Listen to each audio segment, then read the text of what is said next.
Salve nação querosense, seja bem-vinda a mais um conteúdo de garbo e elegância aqui no É Nóis Queiroz. E o assunto não poderia ser outro.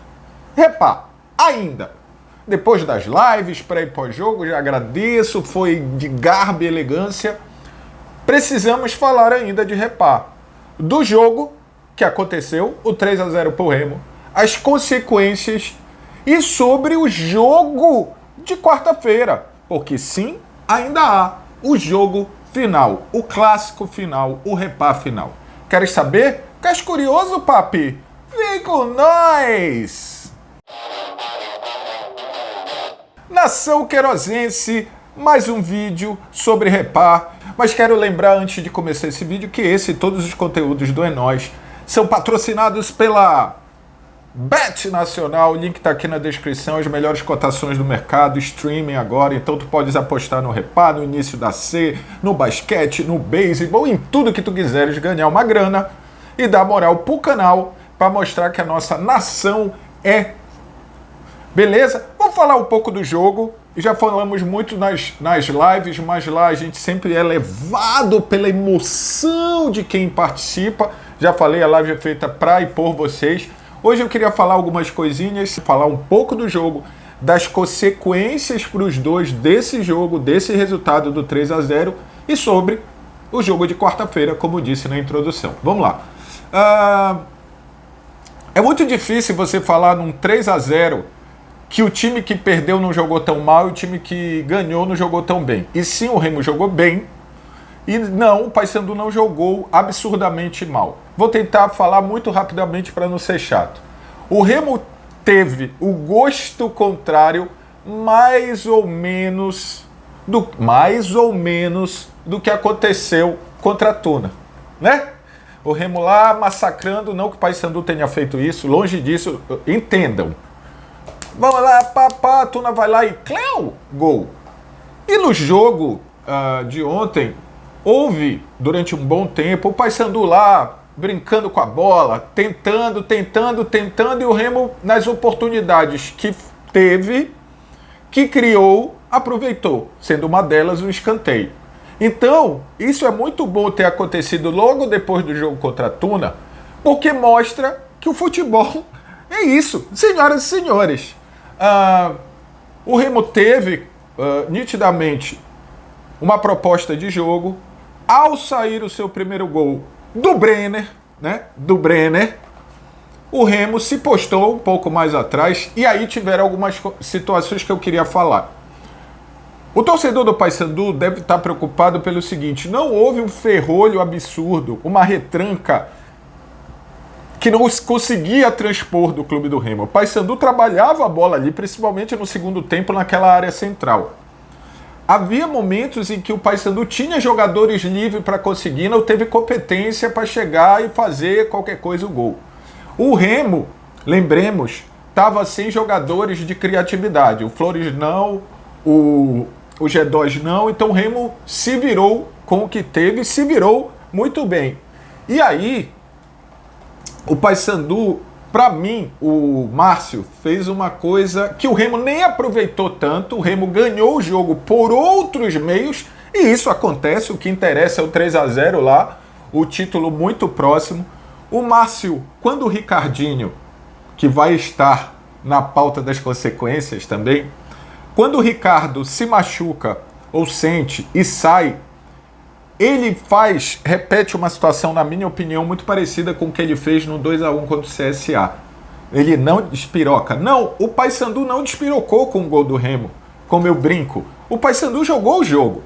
Mas ao mexer e botar o Robinho, ele abre totalmente o meio de campo do Paysandu e o Remo só não se aproveita mais daquilo porque não havia ali um jogador para jogar naquele meio de campo, no espaço deixado, né, pela frouxidão do meio de campo. Ele recua o José Aldo vira ali meio um volante e abre o Robinho, e abre o Marlon, e manda Serginho, e manda Enan. E tava 1-0. Aí eu pergunto para você, Biculo, ali não era bota mais o volante, tá 1-0, vamos jogar o jogo. Vamos ver qual é. Repito, o Remo não aproveitou como poderia e encontrou outros meios de vencer o jogo. E venceu merecidamente. Então, assim, o Remo teve problemas, o Remo não foi tão correto no que imaginou, mas imaginou alguma coisa. E fez, tá? O Paysandu está numa situação muito complicada, por erros seus, por incompetência em algumas situações, mas também não é uma terra arrasada. Mas esse jogo mostra, sim, que o Paysandu precisa de contratações. E aí a gente vai entrar nas consequências. Obviamente que depois de um 3-0 num clássico como o Repá, não tem jeito, irmão. As paradas vão acontecer e as repercussões vão estar aí. Mais uma vez entrou a história do Ricardo e tal, o Ricardo desmente, né? O clima não tá bom, essas papagaiadas toda que parece que as pessoas esquecem que de quem está se falando é um profissional, né? Então, assim, o Paysandu, a gente já falou aqui, ele parecia sempre jogar sob tensão. Até como eu disse no jogo passado, no jogo isso nem aconteceu. Mas há algo ali que parece isso. Aí o Paysandu tem o problema com o Ricardo. O Ricardo realmente é mais uma vez que o Ricardo deixa o Paysandu num jogo importante. E não, ele não é que ele joga só um tempo, não, né? Mas o que eu tenho de informação, eu conheço do Ricardo, que eu busquei, inclusive com o Botafogo, lá, que ele foi o último clube dele, a informação que eu tive foi: cara, ele não tem mais pegada para jogar um tipo de campeonato como a B, tão intenso, mas internamente ele foi muito importante, ele é um cara de grupo. O que faz eu pensar que era muito difícil o Ricardo abandonar um barco no momento desse. Né? Então cuidado com a surfada na crista da onda, né? Cuidado. E aí vem as contratações, meio que dando uma resposta, e óbvio que essas contratações estavam já definidas. Ninguém contratou os dois jogadores hoje, né? Eles já estavam ou apalavrados ou negociados. Diferente do Remo, o Paysandu pode ter escolhido anunciá-los depois do clássico, para não causar algum tipo de coisa. São decisões que são tomadas. Tomaram 3-0 no costado e disseram: vamos anunciar. Vem um volante, eu vou procurar saber, sei que são da base do Atlético. No grupo a gente tem membros que moram em Minas, então me mandaram informações de que o ponta lá é Alessandro Vinícius. É um bom ponta, se machucou, mas tem qualidade, e o volante é bom volante, mas tem problemas extracampos e tal, mas eu vou ver mais sobre isso. Mas são posições que o Paysandu precisa, e mostrou mais uma vez isso ontem. Além, eu acho que deveria trazer mais zagueiros, né? E eu olharia para as laterais bicolores também. No jogo, enfim, eu poderia falar inclusive que no jogo, para minha surpresa, o Paysandu começa atacando o lado do Luiz. Eu pensei que seria o contrário, falei no pré-jogo. E não porque o Luiz estava mal, não estava, porque o Paysandu conseguiu ali. Há também, em conversa com os amigos, que pode ter sido uma tática do Bonamigo, fazer com que o Paysandu jogasse pela lateral, já que se sente mais confortável, jogar pelo meio do campo. Tanto que no segundo ele consegue mais, no segundo tempo. Então, assim, jogos. E aí, tudo isso para a gente entrar no jogo de quarta-feira. O Remo tem dilemas a resolver na sua escalação e o Paysandu tem dilemas a resolver na sua escalação. Vamos lá, o Paysandu. Primeiro, a ausência do Danley é um reforço para o Remo. Isso já está nítido também, né? O Henan não entrega. Mas o Henan é diferente, é mais clássico. Não entrega, irmão. Não está entregando. Não está. E o Danley movimenta, o Danley cria opções, o Danley atrapalha a zaga. Né? O Danley faz coisas que o Henan não consegue. E aí vem o seguinte: o Ricardo não vai jogar, eu imagino. Se não jogar, vai de Robinho, abre o time, desce o José Aldo, Serginho, Marlon, Robinho e um atacante. E aí, será que o Remo não consegue visualizar? Ó, aí tem coisa, a gente pode aproveitar melhor do que aproveitou. Bota mais um volante, a torcida vai dizer, porra, tu precisa meter 3 gols, tu vai botar mais um volante, mas será que não é melhor estar mais compactado para que você não tenha tanto desespero e entenda melhor como é o jogo e não abra tanta oportunidade para o teu adversário e aí tu vai tentando? É um dilema. Eu, sinceramente, não sei o que o Márcio vai fazer. O Bonamigo, ele tem o dilema que já tinha, do Flores, e agora ganha a ausência do autor do terceiro gol, que é o Shoa. E aí, o que se faz? Eu não imagino o Bonamigo entrando com o G2 desde o início. Não imagino. Acho que o G2 será a opção e pode ser uma opção boa para um decorrer de jogo, para aproveitar o desespero do Paysandu caso ele se abra mais, se o resultado não chegar rápido ou se aproximar.